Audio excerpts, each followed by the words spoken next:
மகிழ்ச்சியான வேலை நண்பர்களே. இன்றைக்கி நம்ம எங்கே வந்திருக்கோம் அப்படின்னா அலையூரம்மா கோயிலுக்கு தான் வந்திருக்கோம். இதுக்கு முன்னாடி வீடியோலேயே சொல்லியிருப்பேன் இந்த ஊரில் திருவிழா ஸ்டார்ட் ஆக போகுதுன்னு. அது இந்த திருவிழா தான். இந்த திருவிழா இன்னும் 3 நாளைக்கு கண்டினியூஸாக செலிப்ரேட் பண்ணுறதா சொல்லியிருக்காங்க.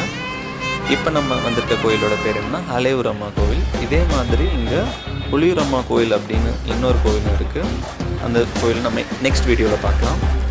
இங்கே என்ன ஸ்பெஷாலிட்டி அப்படின்னா வருஷம் அலையூரம்மா அதுக்கப்புறம் புலியூரம்மா இவங்க 2 பேரும் சிஸ்டர்ஸ்னு சொல்லியிருக்காங்க. வருஷம் இந்த 2 சாமியும் வந்து தீ மிதிக்கிற மாதிரி நெருப்பில் இறங்குற மாதிரி சொல்லியிருக்காங்க. இது எனக்கும் ஃபுல்லாக தெரியாது, ஃபஸ்ட் டைம் நான் பார்க்க வந்திருக்கேன். இங்கே டெக்கரேஷன்லாம் அவ்வளோ சூப்பராக இருக்குது. ஃப்ளவர்ஸில் அந்த சாமியோட பேர் எல்லாமே கொடுத்துருக்காங்க. இந்த சாமியோட பேர் வந்து அலையூரம்மா, இன்னொன்று புலியூரம்மா. 2 சாமியும் நம்ம கரகம் தூக்குற மாதிரி இங்கே பல்லக்கு, அதுக்கப்புறம் சில டைம் வந்து ஒரே ஒருத்தவங்க மட்டும் தலையில் வச்சுக்கிட்டு தூக்கிட்டு போகிறாங்க. அதுக்கப்புறம் நம்ம ஏரியாவில் மாவிளக்கு தூக்குற மாதிரி அந்த மாதிரி இங்கே பண்ணியிருக்காங்க. நான் அவ்வளோ